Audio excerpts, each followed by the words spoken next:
Бізге ең алдымен екі бот қажет болады. Қазір мен аттарын жазып мына жерге қалдырамын. Соған арнайы тіркеліп аламыз. Сосын мен көрсетілген осы ботқа кіреміз.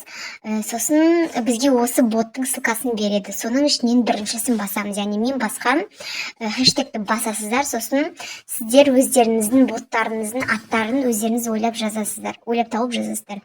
Мен жай ғана бір өзім ойыма келген бір бот создать ете саламын сіздерге көрсету мақсатында.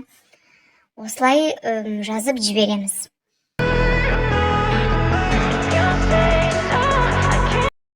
Кейіннен ботқа ссылканың атынан шығып тұратын email секілді атты ойлап тауып жібереміз. Сосын кейіннен бізге токен жібереді, соны копировать етіп, жаңағы MoneyBotқа жібереміз. Копировать етіп аламыз да. Бізге сосын боттың ссылкасын жібереді, токенді істеп болғаннан кейін сол ссылкаға кіреміз. Енді біздің ботымыз дайын. Енді ішін жасайтын боламыз. Бізге ең алдымен мен жіберіп отырғандай видеода көрсетілгендей хэштегті басамыз. Сосын бізге создать команду дейді. Біз осы кнопкаларды жасайтын боламыз. Сіздерге қазір көрсетемін. Команда деген осылар, сіздерге қазір осы кнопкаларды қалай жасайтынын көрсетемін. Сосын создать команданы басып, сіздер өздеріңіздің кнопкаларыңыздың, яғни қысқаша ішін көрінбей тұратын атын жазасыздар. Мен қазір ойыма келген бір-екеуін жазып көремін. Мен осылай фото істеймін. Мен қазір фото жіберілетін кнопканы басамын.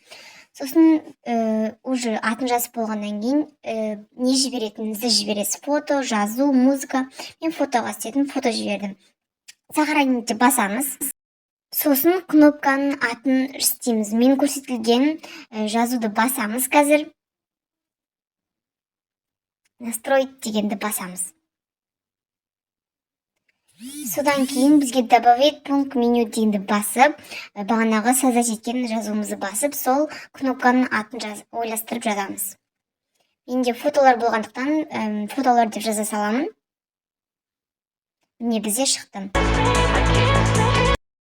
Сіздер осылай басқа да кнопкаларды жасай аласыздар. Мен сіздерге біреуін көрсеттім. Ол жерге сурет болсын, жазу болсын, ақпарат болсын, кез келген кнопканы жасай аласыздар. Дәл осылай. Қазір мен сіздерге боттағы фото мен описанияны қалай жасау керектігін көрсетемін.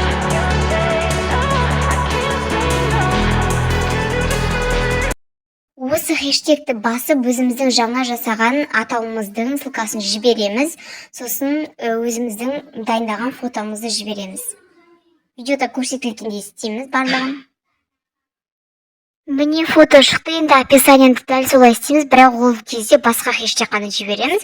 Солай описаниямызды сол ботқа жіберіп, осы боттан шығарамыз міне. Бағана қайтан боттың ссылкасын жіберіп, өзіңіздің дайындаған текстін жібересіз. Мен жаңа дайындап қойған бір текст, соны копировать етіп жібере салдым. Соны жібереміз.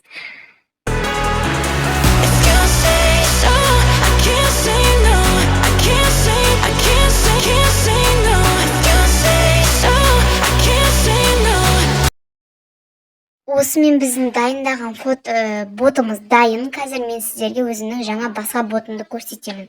Менде бұл сетке, памятке байланысты дұрыс жасамай тұр. Қазір мен кеше жасаған бір ботымды көрсетемін.